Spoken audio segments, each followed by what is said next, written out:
warahmatullahi wabarakatuh.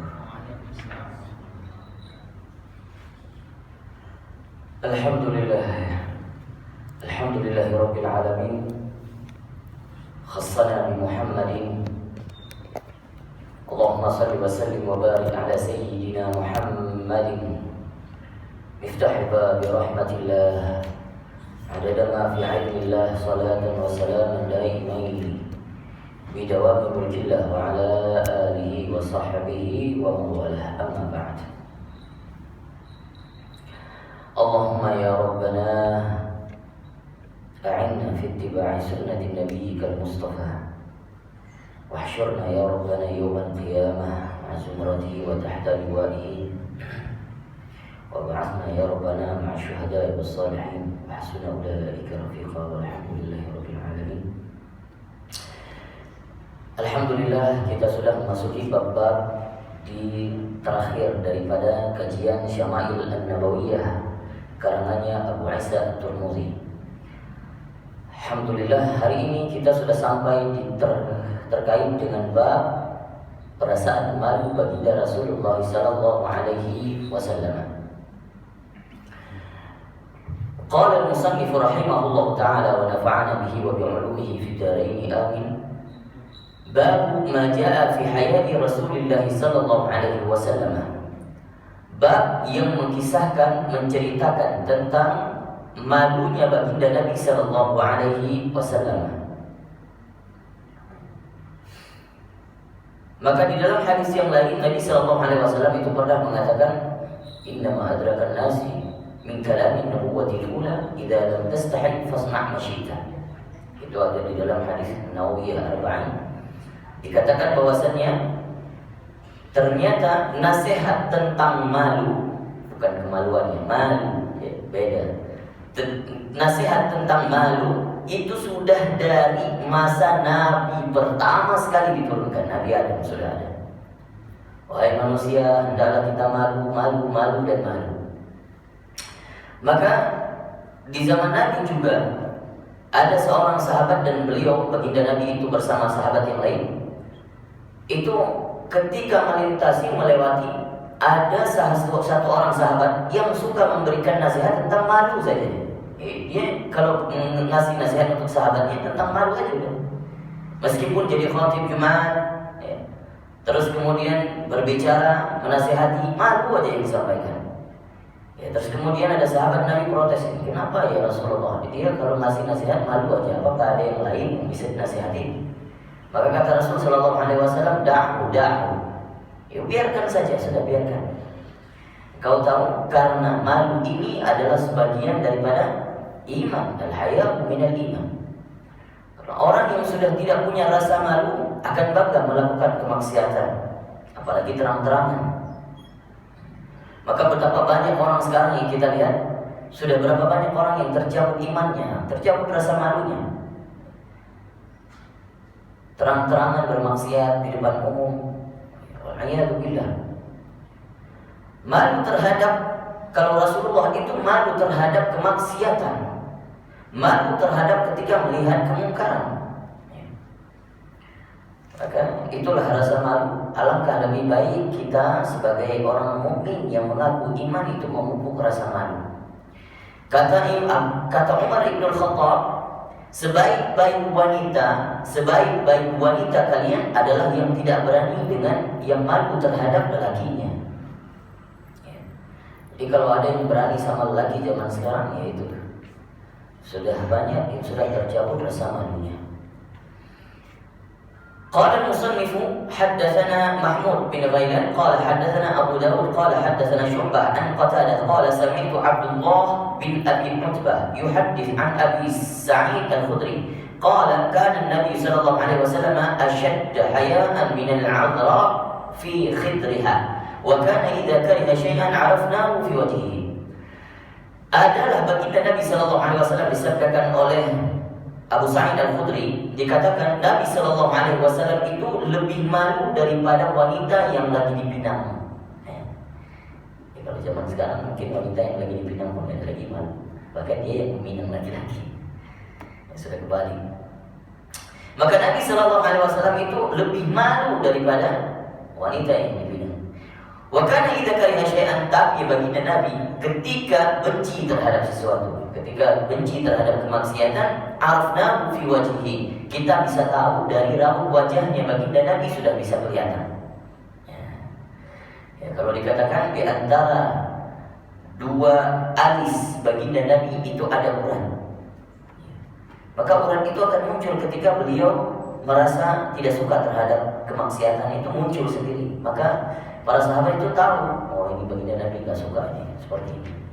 Ya. Meskipun baginda Nabi tidak pernah marah, jarang marah, tidak pernah keji. Kemarin kita membahas tentang akhlak baginda Nabi. Subhanallah, tidak pernah marah, tidak pernah berkata kasar, tidak pernah mencaci.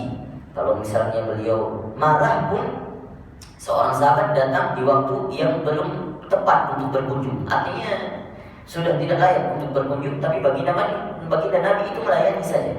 Meskipun dikatakan kepada Sayyidah Aisyah setelahnya, kalau ada seorang pemimpin yang lebih buruk, ini seperti dia, berkunjung tidak ada waktunya, tidak tahu waktunya. Tapi Nabi SAW tidak menampakkan rasa marahnya itu. Subhanallah. Hadatsana Mahmud bin Ghailan qala hadatsana Waqi' qala hadatsana Sufyan an Mansur an Musa ibn Abdullah bin Yazid al-Khatmi an maula li Aisyah, dari Sayyidah Aisyah qalat Aisyah, Sayyidah Aisyah berkata, ma nazartu ila farji Rasulullah sallallahu alaihi wasallam aw qalat ma ra'aitu farji Rasulullah sallallahu alaihi wasallam qattu. Kata Sayyidah Aisyah bahwasanya aku tidak pernah melihat farajnya, kemaluannya baginda Nabi sallallahu alaihi wasallam selamanya, sekalipun tidak pernah dilihat oleh Sayyidah Aisyah. Maka ada riwayat yang lain menjelaskan bahwasanya Nabi Shallallahu Alaihi Wasallam kalau mendatangi istrinya, ya, itu dengan cara yang beradab, dengan cara yang sopan. Ada para ulama yang mengatakan sopan santun ketika mempergauli istri, juga tidak telanjang bulat. Nah, ini juga bab daripada adab. Namun hadis ini merupakan hadis yang dhaif. Jadi tidak diambil suatu hukum dari para ulama. Maka kalau dikatakan makruh, mungkin masuk ke dalam golongan makruh. Ya maksimalnya makruh, tapi tidak sampai kepada haram. Karena bahwasanya laki-laki pun, ya, seorang suami itu masih diperbolehkan untuk melihat, farajnya istrinya atau begitu sebaliknya. Tetapi dari bab adab itu tidak baik. Dari bab adab tidak baik. Namun maksimalnya kalau sampai hukum tidak sampai kepada haram, tapi makruh saja. Ini hadis dhaif, tapi dan tidak ada yang mensahihkan, tidak ada yang memperkuat hadis ini. Maka hukumnya dhaif, dan kalaupun sekarang hukumnya maksimal saja kalau mau dijadikan hukum, itu para ulama mengatakan sampai kepada tahap makruh, tidak sampai kepada haram. Melihat kemaluan pasangan sendiri. Kita masuk terkait dengan bab yang berbicara tentang bekam baginda Nabi Sallallahu Alaihi Wasallam. Nah, ini Nabi Sallallahu Alaihi Wasallam suka dengan bekam. Nah, kita sekarang sudah meninggalkan sunnah Nabi. Hadatsana Ali bin Hajar qala hadatsana Ismail bin Ja'far an Humayd qala su'ila Anas bin Malik an kasbi al-hajam. Anas bin Malik pernah ditanyakan terkait dengan bagaimana Nabi Sallallahu Alaihi Wasallam berhijama, berbekam. Faqala ihtajama Rasulullah sallallahu alaihi wasallam hajamahu Abu Taibah. Nabi sallallahu alaihi wasallam pernah melakukan hijama, bekam. Yang membekam Nabi sallallahu alaihi wasallam itu Abu Taibah namanya. Abu Taibah ini seorang budak.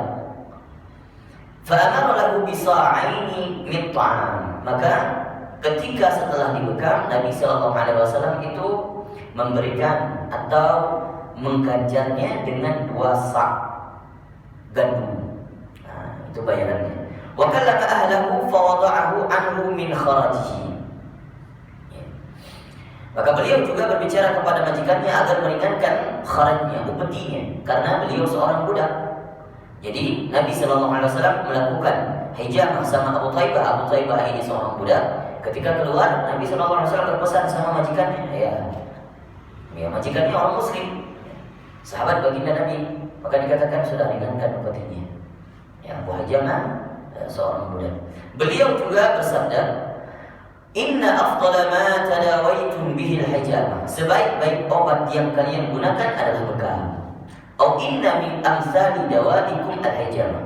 Atau berbekam adalah obat yang paling baik bagi kalian. Maka hadis ini mengatakan bahwasanya bekam itu sudah di atas sunnah di atas sunnah. Apa? Ada sunnah qauliyah, ada sunnah fi'liyah. Sunnah qauliyah, Nabi sallallahu alaihi wasallam langsung memerintahkan, langsung menganjurkan anjuran orang yang kalau ingin kesehatan maka berbekam. Baik. Kemudian Nabi sallallahu alaihi wasallam juga mempraktikkannya berbekam. Maka dikatakan ketika Nabi sallallahu alaihi wasallam berbekam, itu berbekamnya sama dengan Abu Thayyibah. Berbicara terkait dengan bekam atau medis ya. Di dalam Islam itu medis itu secara umum bisa disimpulkan kaidahnya 3. Yang pertama,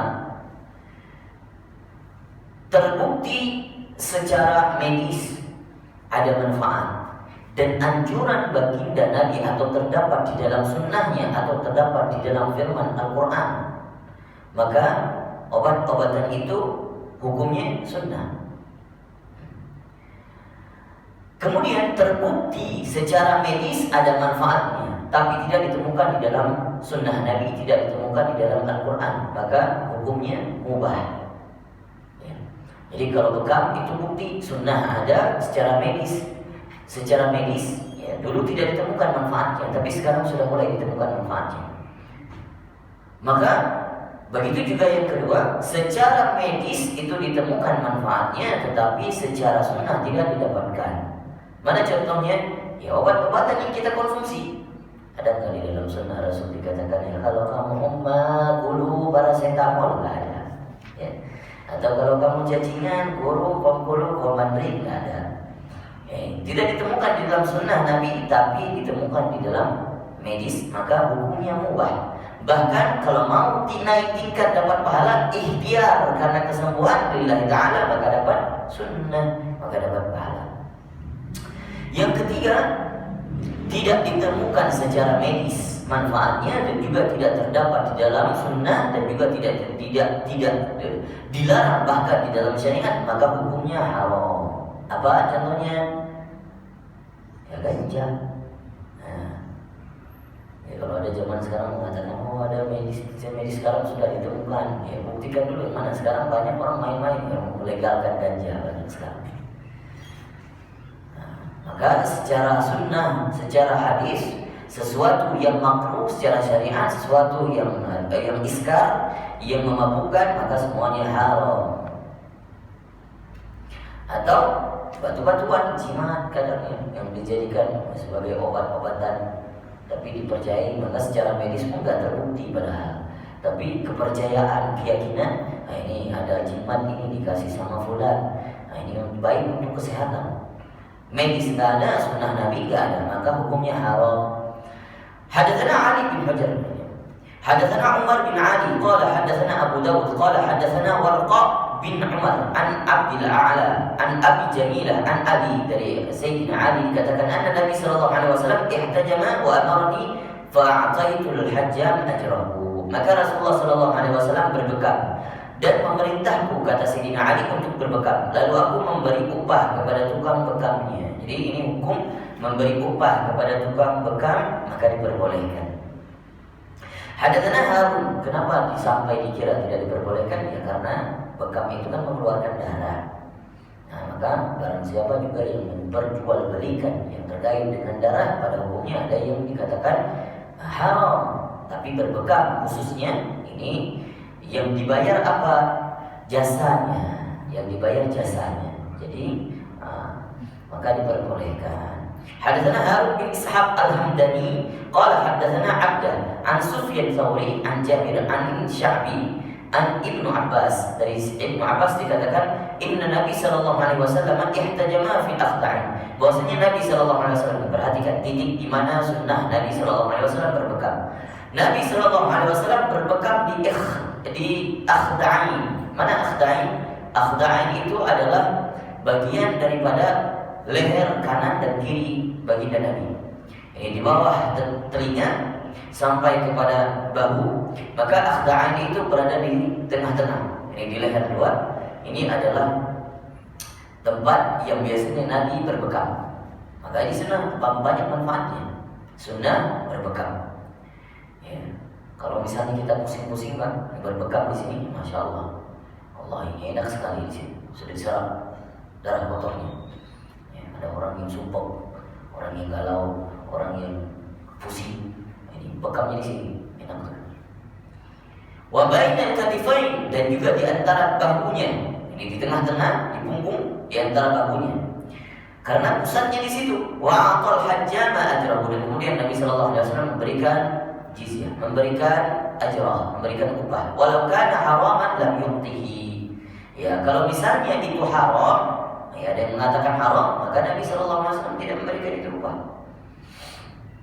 Hadatsana Harun bin Ishaq, qala hadatsana Abdah an Ibn Abi Layla an Nafi an Ibnu Umar anna Nabi sallallahu alaihi wasallam da'a hajjaman fahajamahu wa sa'alahu.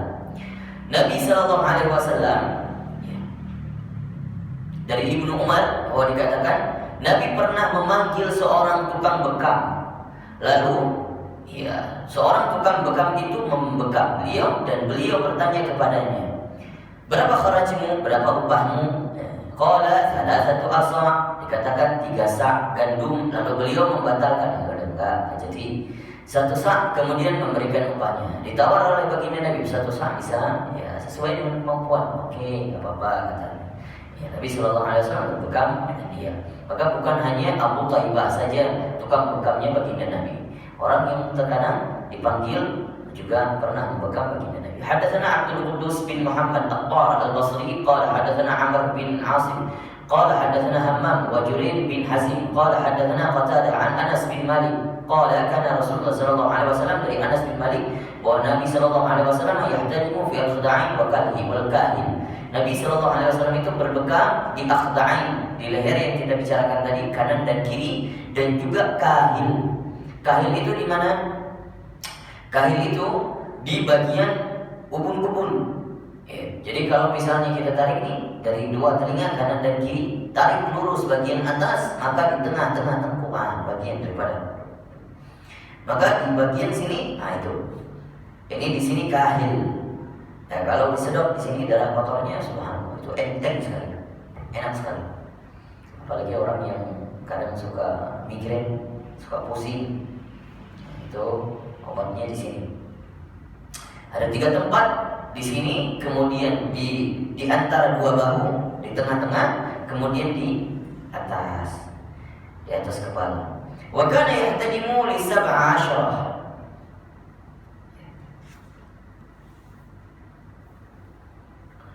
Bahwasanya Rasulullah sallallahu alaihi wasallam beliau berbekam pada tanggal 17. Nah, ini tanggal bekamnya baginda Nabi. Artinya sering berbekam baginda Nabi sallallahu alaihi wasallam itu yahtajimu li 17 wa 19 wa 21. Jadi Nabi berbekam itu pada tanggal ini bulan Hijriah, ya. Ngomongnya bulan Hijriah, bukan bulan Masehi. Berbekam pada tanggal 17, 19 dan 21. Maka kalau di dalam setiap bulannya Nabi sallallahu alaihi wasallam berbekam 3 kali, tapi di selang 1 hari. 17 bekam, 18 tidak, 19 bekam, 20 tidak, 21 berbekam. Nah, jadi kalau misalnya berbekam pun ini diajarkan oleh baginda Nabi, lebih baik stepnya komplit, jangan sekali doang bekam. Ya, bekamlah 3 hari, maka itu manfaatnya lebih banyak. Nah, ini kalau kita lihat, kalau kita korelasikan dengan bulan-bulan Masehi misalnya, bolehkah? Boleh, ya. Ambil di bulan Masehi di tanggal 17, 19, 21, di tanggal-tanggal yang ganjil. Ini pas banget ini. Di tanggal-tanggal segini biasanya ada tanggal akhir bulan dan mulai pusing gitu. Nah, maka berbekam lah. Mulai ada cicilan, mulai datang bekam.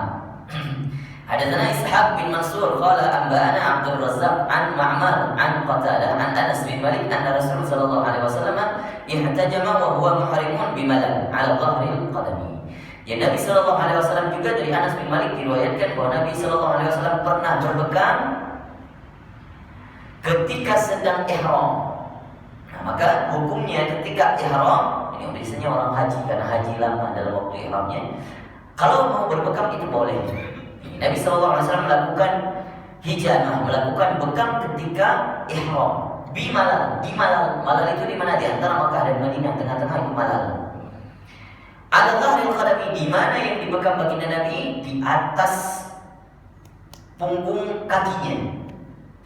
Jadi jari kaki, kemudian di atasnya sedikit. Nah, tarik di atas jari, di atasnya. Nah, ini kalau saya tunjukkan, maka di sini. Di atasnya itu sedikit, jangan sampai terlalu ke atas. Maka itu Nabi SAW melakukan hijamah di situ. Ternyata banyak manfaatnya. Orang asam urat, orang yang keringnya kakinya itu suka pegel karena jalan, ya, maka hijamahnya di kaki. Kalau saya baca itu ada yang lebih titik, yang lebih sempurna lagi kalau untuk manfaatnya kaki di mana? Di bawah mata kaki. Ya, di bawah mata kaki yang sebelah, yang bagian dalam ya, bukan bagian luar. Mata kaki tapi agak turun sedikit, sudah agak menuju ke tumit. Ya, jadi di bagian sini. Nah, itu sunnahnya, itu kalau dilakukan di situ banyak sekali manfaatnya. Ternyata semua saraf-saraf kita itu berkumpulnya di titik itu. Maka kalau disedot darah kotor di situ, maka banyak manfaatnya. Pusing hilang, perut sakit hilang, insya Allah. Maka sebaik-baik pengobatan kata baginda Nabi, hijamah. Ada yang pernah melakukan di antara kita? Ada ya? Alhamdulillah sering. Baik. Jangan kita tinggalkan sunnah baginda Nabi. Baik, kita masuk ke dalam bab majaa fi asma'i Rasulullah sallallahu alaihi wasallam, bab yang membahas tentang nama-nama baginda Nabi sallallahu alaihi wasallam. Sekarang kita tahu nama baginda Nabi hanya Muhammad Ahmad. Ada yang tahu kita lengkapnya Abu Qasim, sudah. Lainnya enggak tahu. Ya, kita lihat sekarang banyak sekali. Ya, kalau kita baca di Barzanji biasanya itu ada nama Nabi Muhammad. An Sa'id bin Abdurrahman al-Makhzumi wa ghairu wahid qalu haddatsana Sufyan 'an Az-Zuhri an Muhammad bin Jubair bin Mut'im an abihi qala Rasulullah sallallahu alaihi wasallam inna li asma'an, bahwasanya aku banyak namaku banyak. Ana Muhammad, saya Muhammad. Wa ana Ahmad, saya Ahmad. Wa ana al-Mahi, dan saya juga utusan yang menghapus kekufuran, itu Mahi. Maka Nabi Muhammad namanya juga Mahi. Alladhi yamullahu bil kufra wa ana al-hashir alladhi yuhsyaru an-nasu ala qadami. Dan juga nama Nabi Muhammad Hashir. Apa itu Hashir? Alladhi yuhsyaru an-nasu ala qadami, yang nanti di mana umat-umat baginda Nabi itu dibangkitkan di padang mahsyar. Dari Hashir, Hashir padang mahsyar, dan baginda Nabi itu di depan, pemimpin paling depan. Maka kalau kita umat baginda Nabi, nanti panglima kita baginda Nabi sallallahu alaihi wasallam di yaumul mahsyar. Maka disebutkan Hashir. Wa ana al-aqib, dan aku adalah aqib. Alladhi laysa ba'dahu nabi, aqib penutup daripada segala nabi yang terakhir. Hadatsana Muhammad, kita ulangi dari nama baginda Nabi Muhammad, Ahmad, Mahi, kemudian Hashir, kemudian Aqib. Hadatsana Muhammad bin Tarif al-Kufi qala hadatsana Abu Bakar bin Ayyash an Asim an Abi Wa'il an Hudzaifah, dari Hudzaifah bin Yaman, dia mengatakan laqitu Nabi sallallahu alaihi wasallam fi ba'di turuqil Madinah, aku pernah bertemu Nabi sallallahu alaihi wasallam di jalan di kota Madinah. Faqala ana Muhammad, Nabi sallallahu alaihi wasallam berkata ana Muhammad. Beliau lagi bertemu dengan seseorang, beliau mengatakan ana Muhammad, ana Ahmad, saya Muhammad, saya Ahmad, ana Nabiyur Rahmah, saya Nabiyur Rahmah. Nabiyur Rahmah, Nabi yang paling besar kasih sayangnya. Wa Nabiyut Taubah, Nabi yang mengajak kembali kepada Allah, pada taubat. Wa anal Muqaffa, wa anal Muqaffa, dan aku di Muqaffa. Nama baginda Nabi Muqaffa. Apa itu Muqaffa? Muqaffa adalah Nabi yang mengikuti nabi-nabi sebelumnya. Jadi kalau ada yang mengatakan Nabi itu membawa ajaran baru, tidak mengikuti Nabi sebelumnya, itu salah. Bahkan Nabi Shallallahu Alaihi Wasallam tapi tidak menduplikat ajaran Nabi sebelumnya. Bahkan Nabi Shallallahu Alaihi Wasallam itu diturunkan untuk pelengkap syariat daripada nabi-nabi sebelumnya. Wa anal hasyir wa nabiyul malahim, dan juga hasyir tadi sudah kita sebutkan, dan nabiyul malahim. Apa al-malahim? Malahim itu adalah nabi, malahim itu malhamah, goncangan. Nabi yang banyak sekali mendapatkan goncangan ujian. Ya. Nabi SAW termasuk ulul azmi, nabi yang sangat besar kesabarannya, yang sangat besar ujiannya. Hadatsana Ishaq bin Mansur qala hadatsana Nadhr bin Shumayl qala anba'ana Hammad bin Salamah an Asim an Zir an Hudzaifah, dari Hudzaifah bin Yaman, an Nabi sallallahu alaihi wasallam nahwahu bi ma'nahu hakadha qala Hammad bin Salamah an Asim an Zir an Hudzaifah. Ini redaksinya sama seperti hadis sebelumnya. Maka kalau misalnya mengatakan, berbicara terkait dengan bagaimana hukumnya kita memberikan nama untuk anak kita dengan nama Nabi Muhammad, diperbolehkan. Mau ngasih nama Hasyir, mau ngasih nama Mukhaffa, mau ngasih nama Ahmad, Muhammad, justru dikatakan orang yang namanya Muhammad akan lebih duluan dipanggil di yaumul mahsyar nanti. Maka yang tidak boleh apa? Yang tidak boleh memberikan laqab Nabi kepada orang selain Nabi Muhammad. Apa laqab Nabi? Abul Qasim, Abul Qasim, itu tidak boleh. Ya, dan juga banyak laqab-laqab yang lainnya. Ada yang mengatakan Abul Fatimah, tidak boleh. Laqab itu tidak boleh. Tapi kalau nama boleh. Kenapa? Karena laqab ini atau khatamun atau Abul Khatim atau Nabiul Khatim, Al-Khatim boleh. Kenapa? Karena laqab ini hanya diberikan kepada seorang sosok yang tidak dikenali oleh orang lain. Artinya yang hanya bisa diberikan untuk dia, dan itu spesifik. Kalau disebut dengan Abul Qasim berarti Nabi Muhammad. Kalau disebut dengan Abul Qasim tidak ada lain selain Nabi Muhammad. Kalau laqab boleh. Kalau laqab boleh diberikan hanya kepada baginda Nabi saja, tidak boleh kepada yang lain. Nama boleh. Tapi sebagian ulama mengatakan zaman sekarang nggak apa-apa, karena Nabi sudah tidak ada lagi, kecuali ketika di zaman Nabi, karena Nabi ada, takutnya nyaru nanti dikira baginda Nabi, maka nanti akan timbul banyak fitnah.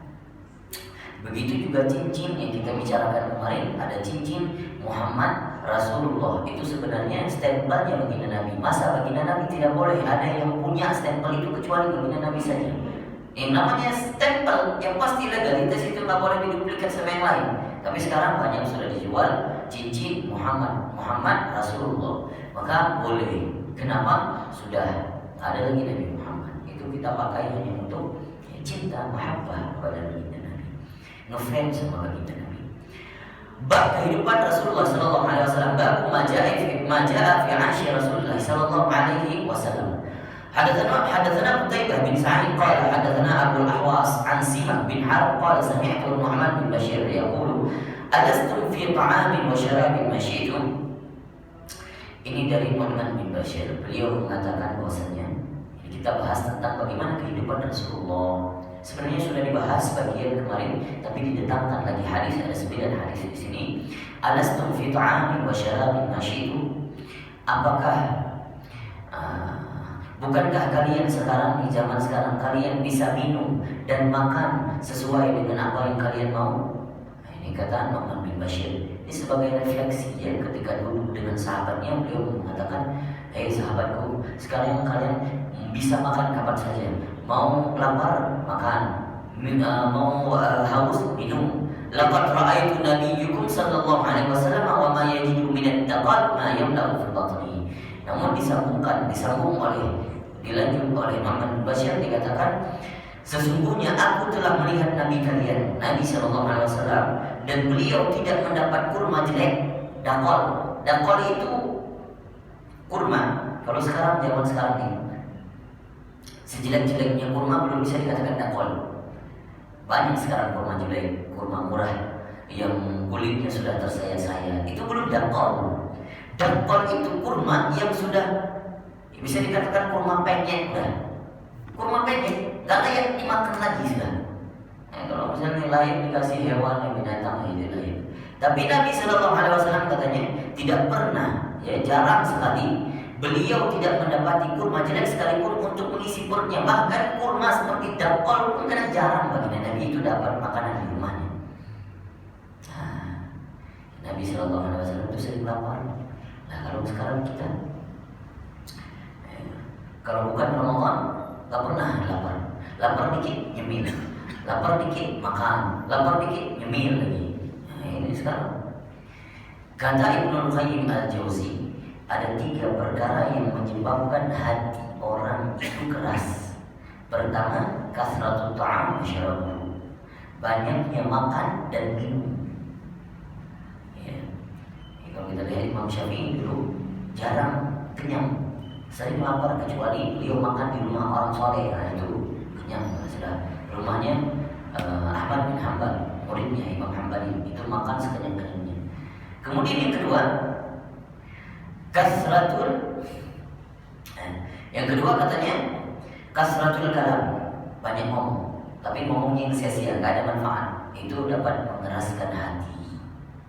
Yang ketiga, kasratus suhbatul malah, banyak bergaul ataupun duduk dengan orang-orang yang gak ada manfaatnya, yang toksik, istilahnya, yang toksik, lingkungan toksik. Mana toksik? Ketika kita duduk sama mereka, yang dikatakan apa?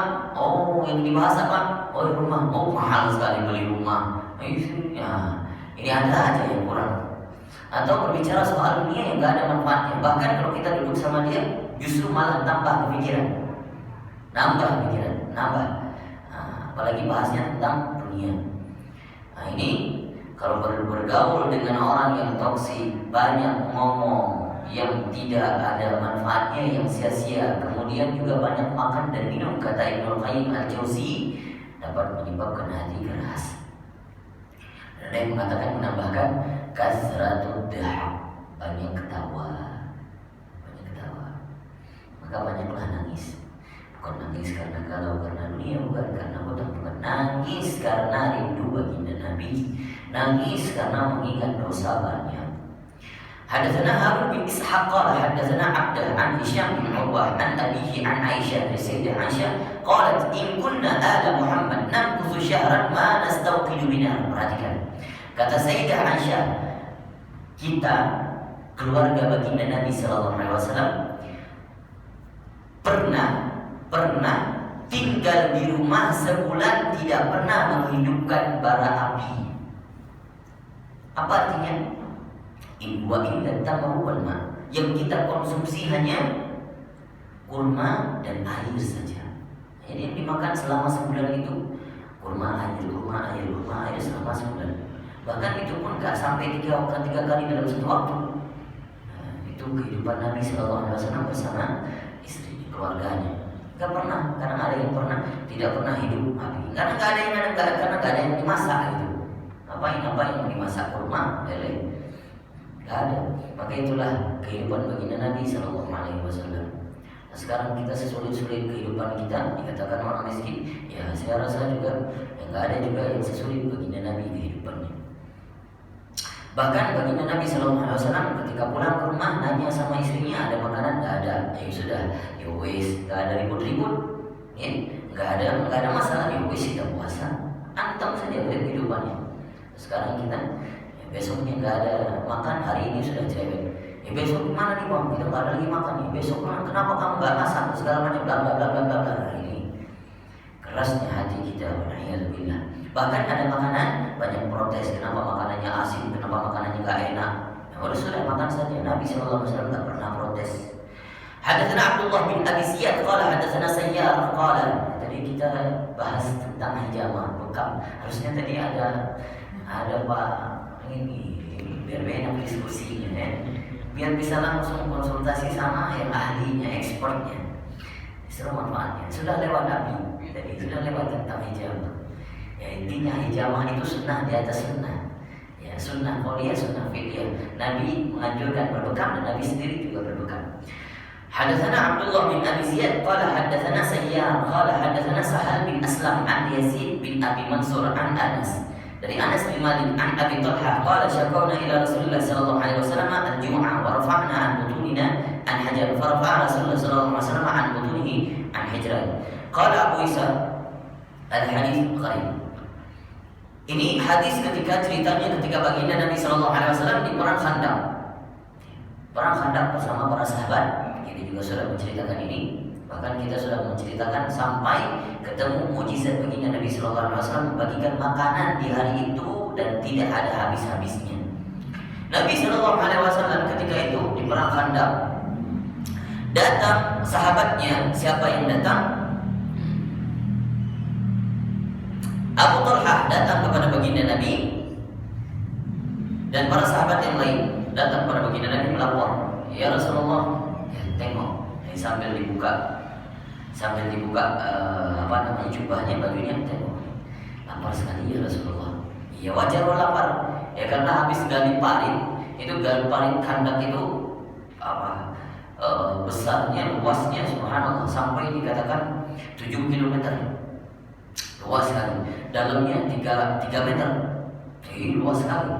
Ya, 7 meter, 7 meter, 7 meter, dalamnya 3 meter, ya bahkan panjangnya itu sampai katanya 3 kilometer kurang lebih. Ya, maka itu sudah sampai. Saat itu Nabi capek, semuanya capek.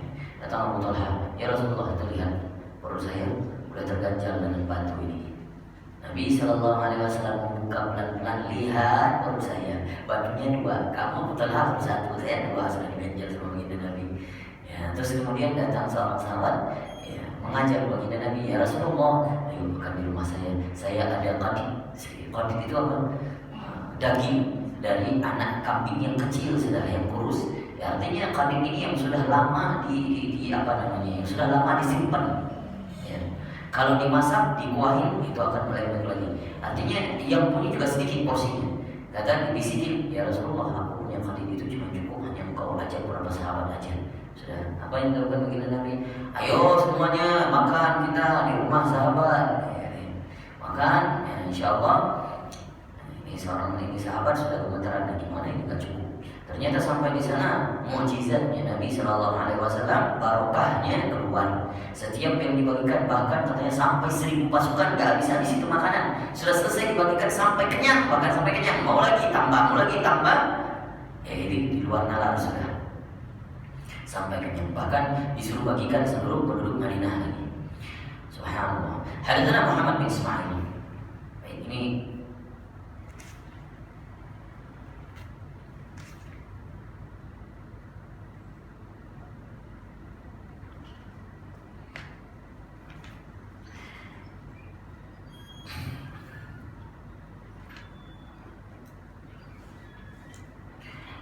Hadatsana Umar bin Ismail, satu hadis lagi insyaallah. Hadatsana Umar bin Ismail bin Mujahid bin Sa'id qala hadatsani Abi an Bayan bin Bishr an Qais bin Abi Hazm qala sami'tu Sa'ad bin Abi Waqqas yaqulu inni la awwalu rajulin ahraqa damin fi sabilillah. Wa inni la awwal rajulin rama bisahmin fi sabilillah. Laqad ra'aytuni akhzul isabah min ashabi Muhammad sallallahu alaihi wasallam wa ma naqulu illa warqal syajari wal hubla hatta taqarahat ashdaquna. Wa inna ahadana la yada'u kama tada'u syatu wal ba'ir wa asbahat banu asid ya'zuruni fi din. Laqad khibtu idan wa khasirtu idan wa dhalla 'amali. Ini hadis yang diambil atau dari Sa'ad bin Abi Waqqas. Beliau berkata, ini maksudnya begini kehidupan Nabi Sallallahu Alaihi Wasallam, sahabat termasuk Sa'ad bin Abi Waqqas dengan baginda Nabi Sallallahu Alaihi Wasallam. Jadi waktu itu ada ceritanya, ada dari suku Bani Asad yang suka mencela atau menfitnah kepada Sa'ad. Ini sering melemparkan hinaan kepada Sa'ad. Apa yang dikatakan Sa'ad bin Abi Waqqas? Sa'ad bin Abi Waqqas itu sholatnya nggak benar. Banyak celaan fitnah yang diceritakan. Maka Sa'ad bin Abi Waqqas membalas, apa katanya? Inna ahadana la yada'u kama tada'u syah. Aku adalah orang yang pertama sekali, yang pertama sekali menumpahkan darah di jalan Allah. Dan aku adalah orang yang pertama sekali berperang bersama sejumlah sahabat baginda Nabi Sallallahu Alaihi Wasallam. Dan aku orang yang pertama sekali yang melemparkan tombak, pemanah. Di saat bin Abi Waqqas itu dikenal dengan skillnya memanah. Kemudian saat itu bahkan kata Sa'ad bin Abi Waqqas, di dalam peperangan kami tidak memakan apapun bersama baginda Nabi kecuali yang kami makan adalah hubala. Apa itu hubala? Pohon yang tidak berbuah. Ya, pohon yang banyak durinya hingga mulut kami luka. Subhanallah. Hingga kami buang kotoran, buang hajat seperti hajatnya atau tainya tai unta atau kambing. Kenapa? Karena yang dimakan rumput-rumput, yang dimakan pohon-pohon. Itu Nabi SAW bersama para sahabat ketika di dalam peperangan. Datang suku Bani Asad nyela saat menurut enggak benar. Nabi SAW banyak yang diprotes. Ini dibalas oleh Sa'ad bin Abi Waqqas. Kamu hanya bisa protes saja, ikut perang tidak. Ikut perang tidak. Hanya kami orang yang pertama dulu berperang sama baginda Nabi. Yang kami makan adalah dedaunan sampai robek mulut kami. Hadatsana Abdullah bin Abdurrahman qala hadatsana Rawh bin Aslam Abu Hatim Al-Basri qala hadatsana Hammad bin Salamah qala hadatsana Thabit an Anas bin Malik dari Anas bin Malik qala Rasulullah sallallahu alaihi wasallam laqad ukhiftu fillahi wa ma yakhafu ahad wa laqad uditu fillahi wa ma yu'dha ahad wa laqad atat alayya 30 min baini lailah wa yawmin wa ma li wa li Bilal ta'amun ya'kulu kabin illa syai'un yuwarihi ibtu Bilal. Ini hadis tentang bagaimana kondisi baginda Nabi Sallallahu Alaihi Wasallam itu susah dapat makanan di dalam peperangan. Apa yang dikatakan? Rasulullah bersabda, aku pernah diteror, ditakut-takuti. Ya kapan? Banyak sekali saat di Makkah. Itu Nabi Sallallahu Alaihi Wasallam kerjaan diteror sama orang Quraisy.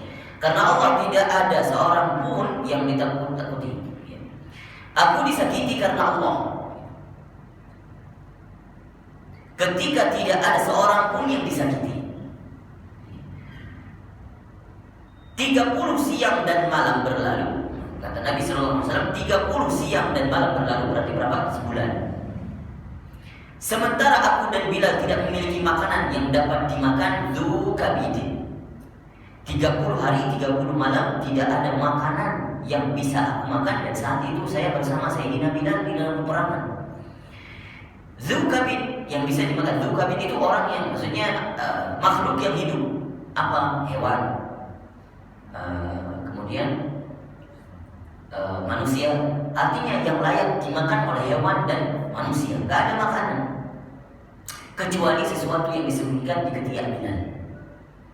Nah, jadi dan Bilal saat itu pernah menyembunyikan sedikit makanan yang ada di ketiaknya supaya tidak kedapatan oleh orang-orang Quraisy. Maka itulah perbekalan baginda Nabi bersama Bilal. Makanan yang diselipkan di ketiak Bilal, ternyata itulah bekal baginda Nabi. Nggak usah dibayangkan asap dan segala macam. Ini ketiaknya sahabat baginda Nabi yang mulia.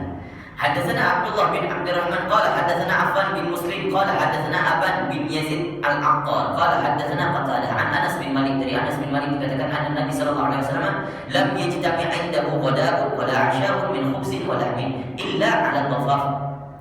Dari Qatadah diceritakan bahwasanya dan dari Anas bin Malik melihat kondisi baginda Nabi yang sering sekali di rumahnya tidak pernah terkumpul di rumah baginda Nabi sallallahu alaihi wasallam makanan malam daging atau roti. Artinya Nabi Shallallahu Alaihi Wasallam itu tidak pernah mengumpulkan di rumahnya ada daging, ada roti di antara satu harian dari pagi sampai malam, nggak pernah ada. Dan kalau kita ikut sekarang daging stoknya berhari-hari di rumah. Apapun yang ada sama baginda Nabi, subhanallah, itu dibagikan. Bahkan keping terakhir daripada duitnya baginda Nabi, ada orang yang minta, kata Sayyidah Aisyah, ya Aisyah, ada enggak duit? Ada ya Rasulullah, tapi itu bekal kita terakhir, sudah bagikan saja kasih. Subhanallah. Ada yang bahkan datang ke baginda Nabi, ya Rasulullah, aku butuh hajat sesuatu. Kenapa? Aku butuh duit ya Rasulullah. Kamu butuh apa? Butuh ini ya Rasulullah. Kata Rasulullah apa? saya tidak punya apa-apa sekarang, pergi aja ke toko sebelah itu, apa yang kamu butuh ambil, bilang nama saya biar saya yang bayar. Nabi nggak punya apa-apa. Datang sahabat Umar katakan, ya Rasulullah, engkau itu seorang Rasul, tidak dibebankan apapun daripada umatmu atau sahabatmu kepadamu ya Rasul. Bebanmu hanya menyampaikan kebenaran. Rasul saat itu merasa marah, merasa gak enak sama sahabat Umar. Ya, bahkan aku tidak suka dengan kata-kata wahai Umar. Ya, datang satu sahabat yang lain, saya lupa namanya. Maka dikatakan apa? Ya Rasulullah, sesungguhnya rahmat Allah itu luas. Maka apapun yang nantinya sudah engkau berikan kemuliaan, maka kemuliaanmu akan bertambah, derajatmu akan bertambah. Insya Allah seluruh apa keperluan yang engkau butuhkan, insya Allah Allah luaskan. Nabi Sallallahu Alaihi Wasallam tersenyum. Nah ini begini, subhanallah, begitu akhlak baginda Nabi Sallallahu Alaihi Wasallam. Gak punya atas dirinya, untuk orang lain dipenuhi. Satu hadis yang terakhir. Hadatsana Abd bin Humaid qala hadatsana Muhammad bin Ismail bin Abi Fudayl qala hadatsana bin Abi Dhib an Muslim bin Jundub an Naufal bin Iyas al-Hudzaili qala kana Abdurrahman bin Auf lana jalisan. Ini bukan hadis yang menceritakan tentang sabdanya baginda Nabi, tapi diceritakan asar daripada Abdurrahman bin Auf. Maka dikatakan, kami senang duduk dengan Abdurrahman bin Auf. Wa kana ni'mal jalis. Ini Abdurrahman bin Auf ini sahabat yang paling enak kalau duduk bareng. Asik gitu. Wa innahu qala bina dzata yaum. Saat itu pernah duduk bersama kami pada suatu hari. Hatta idza dakhalna baitahu wa dakhala faghtasala. Jadi suatu hari ia mengajak kami, Abdurrahman itu mengajak sahabat-sahabatnya, dan ketika kami telah masuk rumahnya, dia masuk dan mandi. Ya, saat itu diceritakan Abdurrahman bin Auf datang, kemudian mandi, masuk, kemudian mandi. Kemudian ia keluar dan ia hidangkan untuk kami mangkuk yang berisinya roti dan daging. Fakultu, ketika makanan itu diletakkan, Abdurrahman menangis. Ya, maka setiba-tibanya Abdurrahman bin Auf menangis saat itu. Sudah diletakin, dihidangkan makanan untuk para sahabatnya, Abdurrahman menangis. Maka fakultu, kata sahabat ini dikatakan, ya Abu Muhammad, ma yubkik. Wahai Abu Muhammad, ya maksudnya Abu Muhammad ini Abdurrahman bin Auf karena anaknya namanya Muhammad. Wahai bapaknya Muhammad, kenapa engkau menangis? Lalu Abdurrahman bin Auf menjawab, faqala halaka Rasulullah sallallahu alaihi wasallam walam yashba' huwa wa ahlu baitihi min khubzi sya'ir. Halak itu bisa dikatakan kasihan baginda Nabi sallallahu alaihi wasallam ketika menghidangi makanan kepada tetamunya, langsung ingat kasihan baginda Nabi sallallahu alaihi wasallam. Walam yashba' huwa wa ahlu baitihi min khubzi sya'ir. Nabi sallallahu alaihi wasallam dan keluarganya gak pernah kayak kita bisa makan roti sama ditambah daging-dagingan, lauk-lauk ini. Nabi dan para keluarganya nggak pernah kenyang seperti kita kenyang. Gimana nggak membuat nangis? Gimana nggak membuat sedih? Fala qurana akhirna lima wa khairun lana. Apa kata beliau? Andai saja kita diakhirkan untuk mendapatkan semua ini demi sesuatu yang lebih baik bagi kita. Ya maksudnya, kalau misalnya kalau seandainya kita bisa diakhirkan untuk mendapatkan semua, maka sesuatu yang lebih baik kita. Maksudnya apapun yang misalnya yang lebih baik yang diberikan kepada baginda Rasulullah SAW enggak lebih baik daripada apa yang sedang kita dapatkan sekarang. Ya kalau kita misalnya hidup bersama baginda Rasulullah SAW, yang lebih baik yang kita dapatkan sekarang enggak pernah didapatin oleh baginda Nabi SAW. Dan yang kita dapatkan sekarang yang baik ini, roti ada, daging sekarang ada. Kita takut nanti di hari akhirat kita nggak dapat ini. Khawatir. Abdurrahman bin Auf sampai nangis. Takutnya Nabi kita nggak pernah makan, jarang makan yang seperti ini. Justru nggak pernah kenyang dengan roti dengan daging. Kita takut khawatir nanti di yaumil akhir nanti kita nggak bisa bersama baginda Nabi karena kita sering makan yang kayak gini. Maka kita takut alasannya nanti nggak dapat kita makan enak di sana karena kita sering makan enak di dunia. Waliyahzubillah. Semoga Allah menjaga hati kita. Kalau seandainya punya makanan enak, semoga makanan enak itu jadi ibadah. Niat karena Allah, niat untuk memenuhi haknya badan kita, bukan israf, bukan mubazir. Kalau ada makanan lebih bagikan, jangan ditumpuk-tumpuk makanan. Karena Nabi SAW gak pernah numpuk harta makanan di rumahnya. Maka betapa banyak orang sekarang, apa katanya? Sesungguhnya yang harta bagi kita apa? Yang kita makan sampai kita kenyang, itu harta kita. Kemudian apa lagi? Yang kita pakai sampai baju kita, pakaian kita usang, itu bagi kita. Itu harta kita. Dan yang ketiga, apa yang kita infakkan sampai itu bermanfaat, itulah harta kita. Sekarang betapa banyak orang yang di bank triliunan, ternyata pas naik gak bisa, ternyata nanti inflasi, udah bukan punya dia. Yang kita simpan belum tentu jadi milik kita. Kita yakin tabungan kita banyak, tapi belum tentu itu jadi milik kita. Ada aja nanti Allah tahan, sudah bukan jadi milik kita. Ada yang nasi sudah sampai di bibir jatuh, itu bukan rezeki kita. Yang rezeki kita itu ada apa? Yang kita makan sampai kenyang, yang kita pakai sampai pakaian itu usang, dan yang kita infakkan, nah itu. Maka sekarang jaminlah, apa yang kita infakkan, simpanlah. Harta kita sama dengan yang paling baik jaminannya. Siapa? Allah. Infak harta seakan-akan apa? Jaminan kita, harta kita simpan, tabung sama Allah. Jangan yakin kalau tabung di bank itu punya milik kita. Bukan, belum tentu. Belum tentu bisa dinikmati oleh anak kita besok, belum tentu.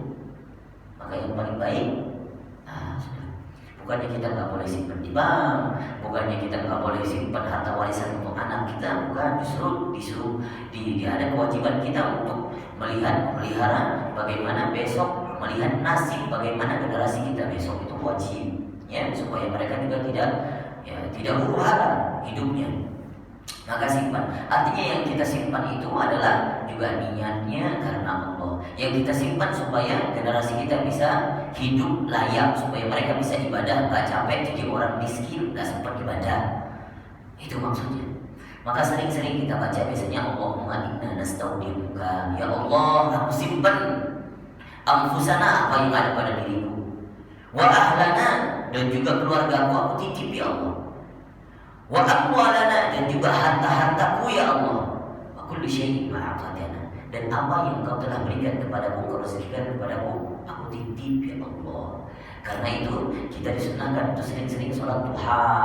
Supaya apa? Itu juga mengantarkan jaminan, seakan-akan kita sholat duha itu selain kita bayar utang sama Allah, setiap hari sudah dikasih oksigen, setiap hari sudah dikasih rezeki, kadang min haitsulah yahtasib, gak kita duga-duga. Dan juga selain itu apa? Seakan-akan kita datang sama Allah, ya Allah, apa yang aku dapat sekarang titip ya Allah, jagalah ya Allah. Nah, itu sholat duha kita. Itu. Baik, ini yang dapat kita paparan pada sore hari ini. InsyaAllah akan kita bahas besok terkait dengan umurnya baginda Nabi dan juga wafatnya baginda Nabi SAW. Ini bagian yang paling menarik di antara seluruh bagian-bagian. Kalau menurut saya. Kenapa? Karena kita bahas dengan wafatnya baginda Nabi SAW, banyak kisah haru di sana. InsyaAllah 2 pertemuan lagi besok dan hari Jumat terakhir kita khatamah. Mudah-mudahan yang sudah sampai hari ini bisa hadir terus, insyaallah bisa hadir di hari Jumat nanti. Ya, baik, insyaallah kita tutup. Sebelum kita tutup, ada yang ingin ditanyakan, kita diskusi sedikit. Silakan. Penjelasan mengenai perasaan sholat duduk Nabi salat duduk baginda Nabi. Ayo. Sholat duha itu kita dibayar hutang. Tapi ada doa sholat duha. Allahumma inna duha minta rezeki semua. atini ma ataita min ibadika sholihin. Jadi memang kalau berbicara terkait dengan sholat duduk, sholat duduk itu Nabi SAW melakukan sholat duduk di sholat-sholat sunnah. Sholat wajib tidak boleh kalau kita mampu. Kalau sholat sunnah boleh meskipun kita mampu atau tidak mampu. Tapi pahalanya kita sholat duduk ketika mampu, sholat sunnah ya, ketika mampu maka pahalanya setengah daripada sholat berdiri. Gitu ya. Jadi pahalanya setengah. Kemudian sholat duduk itu yang dipraktikkan baginda Nabi. Nabi sholat duduk itu ketika sudah sampai akhir daripada ujung-ujung, maksudnya sudah akhir-akhir beberapa tahun beliau hendak menjelang wafatnya, sudah sakit-sakitan, itu sering sholat duduk. Dan juga baginda Nabi itu sering sholat duduk ketika di malam hari, sholat malam, ya. Dan Nabi SAW sholat duduk, tata caranya, kalau seandainya kita sholat duduk, maka rukuk dan sujud ini beda daripada sholat berdiri. Bedanya di situ. Kalau sholat duduk, maka takbiratul ihram dengan duduk. Allahu Akbar. Rukuknya beda dari berdiri, ya pasti. Ya karena kita nggak bisa berdiri. Artinya ini duduk sampai mau dia rukuk tetap duduk. Full duduk, sholatnya duduk. Maka tata caranya rukuk pun harus dibedakan. Bagaimana rukuknya? Allahu Akbar. Setengah isyarat sami Allahu liman hamidah. Kemudian sujudnya tidak boleh sujud seperti sujudnya orang berdiri. Ini beda. Maka sujudnya akan lebih jatuh, lebih pendek daripada rukuk. Sudah begini saja. Ini kalau full sholat 2 rakaat, sholat sunnah full duduk. Dan Nabi SAW pernah sholat sunnah duduk dan berdiri dalam satu sholat. Bagaimana tata caranya?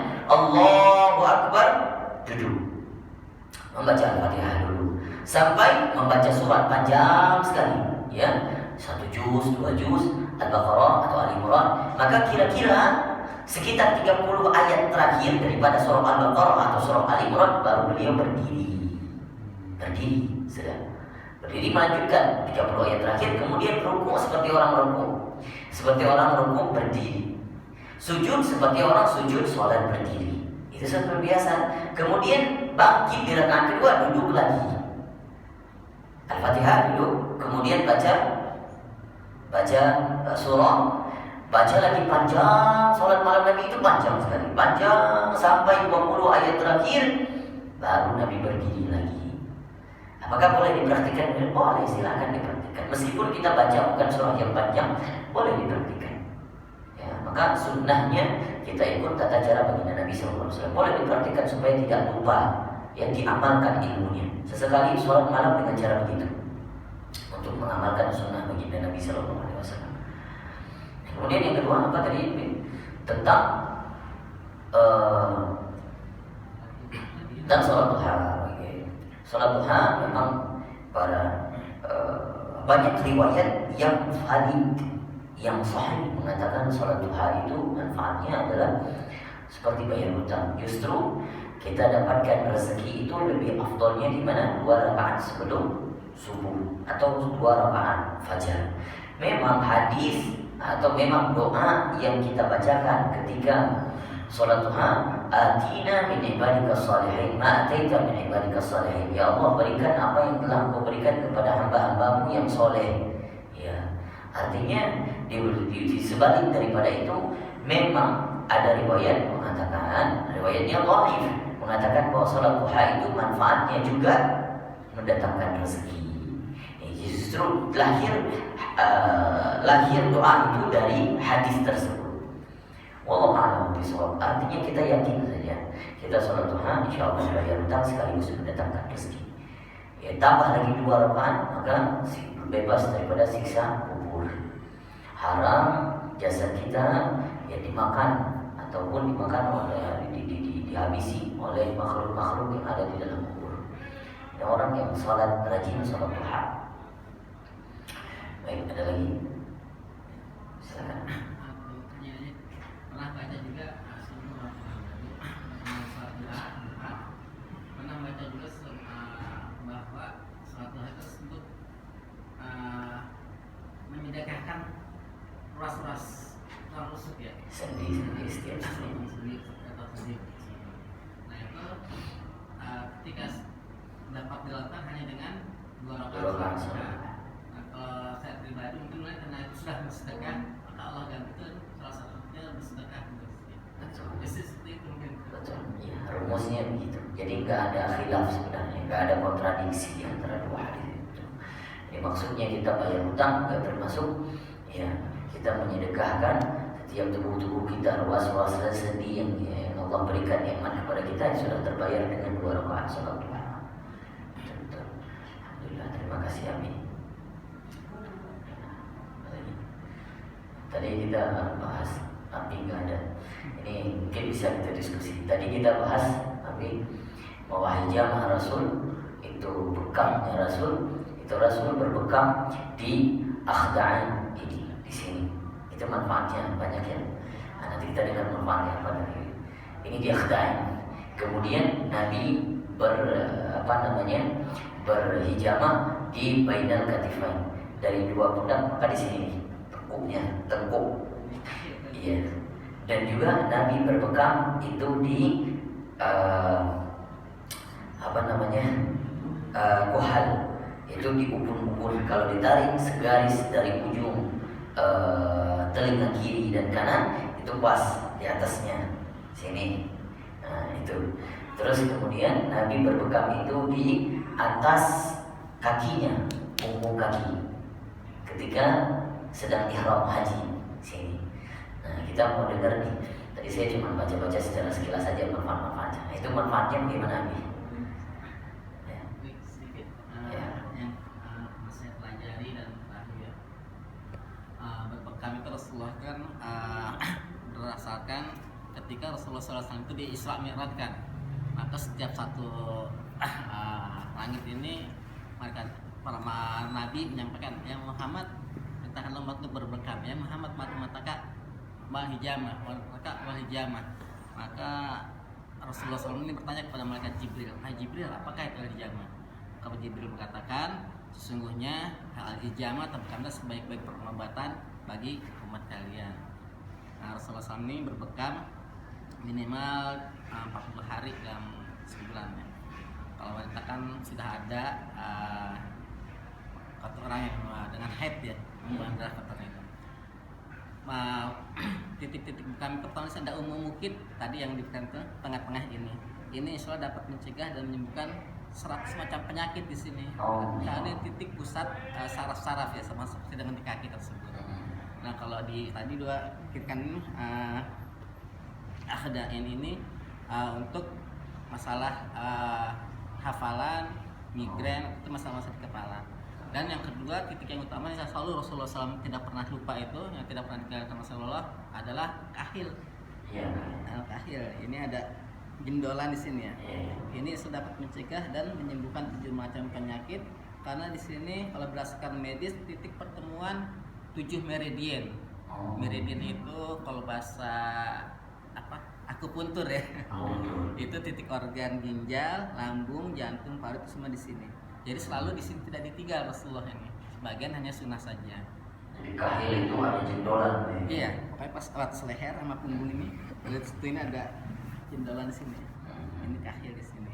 Dan ini tidak pernah ditinggal Rasulullah ini, selalu di sini. Dan kalau saya mempraktekkan untuk mukit di kepala ini 6 bulan sekali.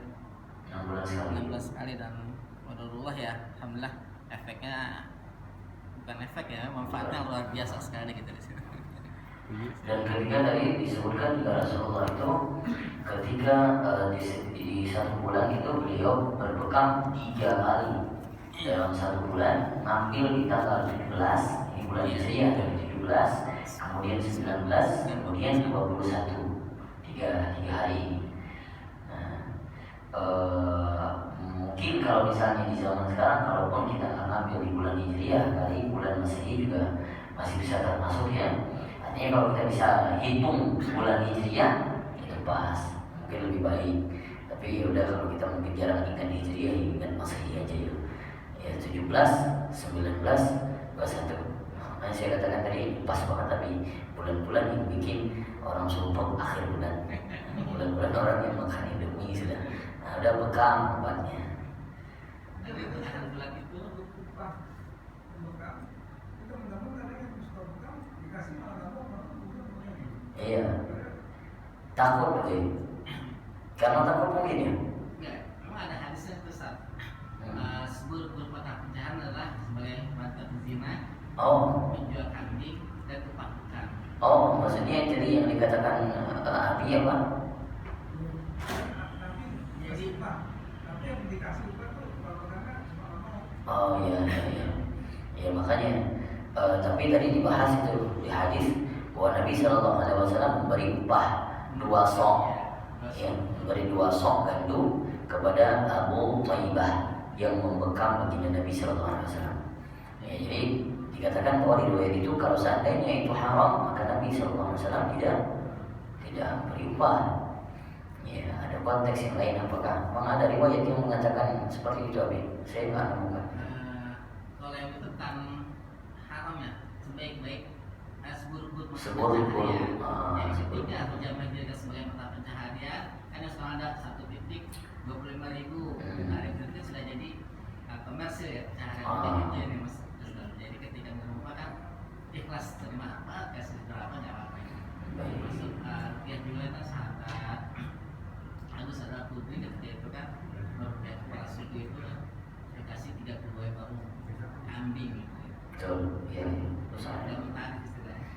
Boleh dilipat. Ya. Alhamdulillah. Baik, kita dapat ilmu baru tadi. Ada lagi yang kita diskusikan? Masalah itu asal yang minum darah nabi itu dari bekam. Bukan saya itu belum ada minum darah itu. Makanan darah nabi. Memang ada sesuatu yang khusus pada baginda Nabi yang boleh dilakukan kalau Nabi Shallallahu Alaihi Wasallam berikrar mentakdirkan boleh, itu khusus sama baginda Nabi. Ya kalau selain baginda Nabi tidak boleh kita praktikkan. Artinya lahir hukum darah itu sebenarnya juga termasuk bagian daripada dikatakan sama dihukumi seperti najis. Tidak boleh dikonsumsi, tidak boleh makan kecuali tertelan ya, misalnya jadi darah gigi segala macam. Maka ulama fikih mengatakan itu darah juga termasuk najis. Di Al-Quran juga jelas itu dikatakan madam olah khanzir. Terus kemudian kalau yang ada pada diri Nabi itu berbeda. Jadi kalau ikrar Nabi diperbolehkan dan itu untuk orang yang khusus pada waktu itu dan pada tempat itu khusus itu saat itu saja. Di luar itu nggak ada nanti orang lain misalnya nanti minta sama baginda Nabi ya mana darahmu sedikit enggak, itu khusus karena ada tujuan-tujuan tertentu ya. Karena ada konteks-konteks tertentu dan itu tidak bisa dijadikan rumusan hukum bahwa boleh minum darah, tidak boleh ya, sama seperti yang dilakukan orang-orang Syiah sekarang minum darah imamnya itu untuk penebusan dosa, itu tidak ada sebenarnya. Kalaupun diambil dari riwayat hadis itu, ya harus salah perumusan hukumnya gitu. Nah, dan juga banyak kita lihat para Ummu Salamah termasuk yang suka mengambil keringatnya baginda Nabi Shallallahu Alaihi Wasallam untuk diminum, diberikan anaknya sembuh, ya. Dan karena keringat baginda Nabi tak sama seperti keringat orang lain. Keringat baginda Nabi harumnya lebih harum daripada misk. Ya, keringat baginda Nabi spesial. Begitu juga ya kalau kita lihat nih memang keringat itu nggak sampai kepada najis. Tapi hal yang kalau seandainya itu tidak ada manfaatnya, ada orang mengambil keringat terus nggak ada manfaat. Secara lahir nggak ada manfaat. Itu khusus pada baginda Nabi Shallallahu Alaihi Wasallam. Nah, maka yang diambil air bekas wudhu baginda Nabi itu namanya ta'atsur dari jasad baginda Nabi Shallallahu Alaihi Wasallam. Ada yang ta'atsur sekarang dengan rambutnya baginda Nabi, dengan jubahnya baginda Nabi. Nanti akan dijelaskan ta'atsur ini di bagian paling akhir nanti. Ta'atsur dari baginda Nabi Shallallahu Alaihi Wasallam. Baik, masya Allah. Tadi yang Rasulullah pegang tanggal 17, 19, 21. Ya. Berarti tidak dibagi 3, 10 hari gitu ya?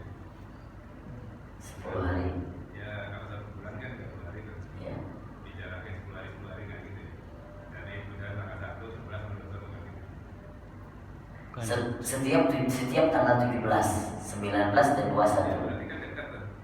Jaraknya 2 hari, 2 hari kan. 17 ke 19 2 hari.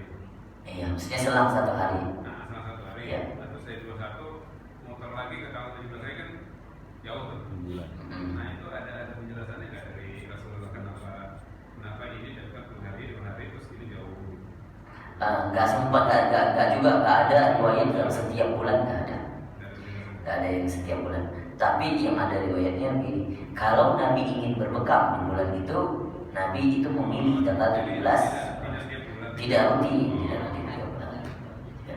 Makanya dari juga kalau dari segi medis bagusnya ya 6 bulan sekali ya biar 17, 19, 21 dan itu bulannya bulan Hijriah. Tanggalnya ada 17, 19, 21, tapi tidak dijelaskan setiap bulan tidak. Maksudnya kenapa dipilih tanggal itu nggak dijelaskan? Nggak ada kenapa dipilih tanggal 17, 19, 21 nggak ada penjelasan. Insya Allah nanti coba saya ngulik dulu bisa. Gimana? Kitab Tibun Nabawi. Tibun Nabawi. Itu apa Pak? Kayak faedahnya? Itu tanggal ke-17, 18, 19 itu saat-saat matahari yang sedang panas. Oh. Ucap di situ. Di mana air laut sedang Pasang.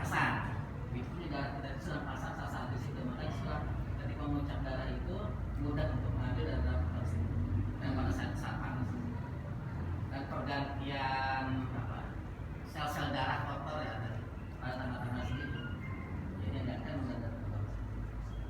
Jadi memang kalau dalam fikih kitab pengobatan Nabi itu hanya sebatas itu aja, bekam penjabarannya dalam kitab yang lain lagi karena ada tajribah gitu. Ya. Dalam 3 hari itu titik-titiknya dibekam juga sama ya? Sama. Seperti diulang 3 kali gitu. Iya. Jadi pilihan tanggal nggak pas tanggal 17, 21, sebelah 3 hari itu nggak seperti itu. Pilihan aja 11 hari di antara tanggal Cuma salah 17. satu. 17, 19, 21. Oh, ini kan. Tapi kalau kita lihat di sini dikatakan ada syarahnya.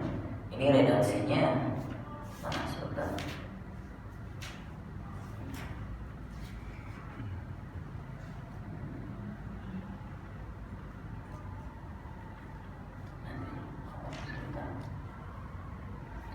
Tadi ada yang dijelaskan. Oh ini dia.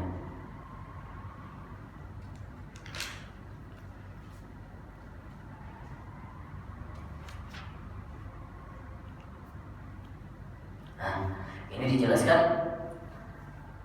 wa kana yahtajimu li 17 wa 19 wa 21. Ini para pensyarah mengatakan wa itu menunjukkan kesinambungan. Jadi 17 sama 19 sama 21. Ini 3 hari. Kalau misalnya disebutkan dengan au, berarti Nabi SAW mengambil salah satu di setiap bulan. Tanggal 17 kah? Tanggal 19 kan atau tanggal 21. Ya, artinya mungkin riwayat yang dituangkan di dalam Syama'il itu redaksinya dikatakan pakai waw. Artinya dalam bulan itu dilihat baginda Nabi berhijamah 3 hari sekalian. 17, 19, 21. Mungkin ada di riwayat yang lain disebutkan Nabi SAW berbekam ambil 1 hari saja, 17 atau 19 atau 21. Ya, artinya sesuai kondisi. Kadang Nabi SAW juga tidak selalu ngambil 3 hari, kadang paling minimal sekali gitu, atau tidak setiap bulan juga. Nah ini jadi sebenarnya nggak ada kontradiksi antara riwayat-riwayat itu. Tapi khusus di sini wow, disebutkan wow, para pensyarah mengatakan 3 hari sekaligus. Ya, mungkin untuk saat itu mungkin baginda Nabi lagi butuh hijamahnya, berarti ngambil 3 hari. Ketika ihram. Oh. Tapi di sini disebut ketika beliau ihram. Iya, ihram ya takbir maka di. Oh, masya Allah. Ada penjelasan lebih. Alhamdulillah. Enak ini kita ngaji. Ya, nambah. Ini gak cuma satu sumber aja, kita diskusi bareng-bareng. Baik, ada lagi tadi tambahan. Nah ini tambahan aja nih, bukan pertanyaan. Gimana? Assalamualaikum warahmatullahi Saya pernah mendengar dari seorang dokter, katanya ketika Rasulullah diisrakan itu salah satu perintahnya itu kan tidak ada diisrakan kecuali malaikat Jibril memerintahkan kepadaku untuk berbekam katanya. Suruhlah umatmu untuk berbekam katanya. Maka bekam itu katanya disebut dengan pengobatan apa namanya itu dalam samawi katanya, pengobatan langit. Yang memerintahkan orang langit, tetapi yang dibekam ini yang berobatnya orang bumi. Makanya itu yang disebut katanya bukan hanya berbekam itu bukan hanya mencegah penyakit, tapi juga bisa menyembuhkan penyakit. Makanya dokter itu akhirnya beralih kepada sunnah karena apa? Setelah dia tahu ternyata obat-obatan itu banyak mengandung dari tubuh manusia, seperti dari pankreas, dari tulang sumsum, bahkan dari otak manusia ini ada obat-obat yang dibuat dari itu, juga dari narkoba untuk sebagai penenang. Kemudian dokter itu berdiskusi dengan Ustaz, katanya, ya saya kena dosanya aja, jelas dokter kena dosanya, karena dokter kan yang memberikan resep. Saya kan nggak tahu yang bikin kan pabrik, tapi dokter tetap kena dosa, dapat dosanya karena yang memberikan resep itu dokter. Nah kalau pasiennya ya Allah alam, kalau pasiennya kan nggak tahu kan itu obat dari mana asalnya. Yang jelas itu akhirnya beliau beralih ke apakah benar itu sebab Rasulullah diisrakan pada perintah untuk berbekam. Satu, kemudian yang kedua juga pengobatan fasdu.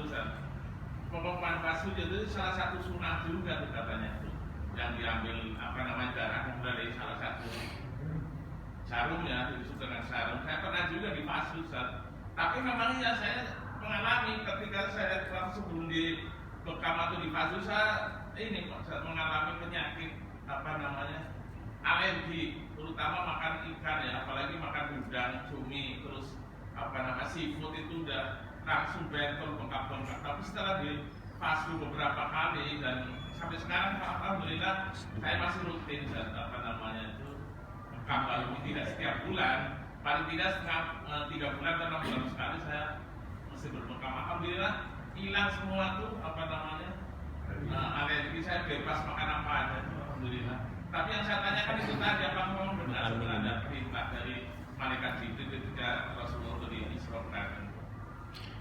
Kalau riwayatnya valid apa enggak, saya belum tahu itu apakah valid apa enggak. Tapi memang ada riwayat itu. Ibnu Nabawiyah juga ada dituangkan itu hadisnya kalau tidak salah. Nah, memang ini pengobatan yang tidak ditemukan secara medis, tapi disunahkan. Nah, itu nggak ada istilahnya, nggak. Awalnya dulu medis nggak bisa menemukan apa rahasia di balik bekam itu. Ternyata disunahkan oleh baginda Nabi SAW. Nah, makanya dikatakan kadang syariat yang turun itu bisa dipercayai dan yang bisa sembuh itu karena iman. Jadi begini. Kalau dari Nabi perintah dilaksanakan, larangan ditinggalkan. Adapun terkait dengan info berita tidak ada larangan, tidak ada perintah. Apalagi sudah ada anjuran tentang perintah, bukan termasuk perintah, bukan termasuk kewajiban, dan juga bukan larangan yang termasuk haram, maka hanya sekedar info saja.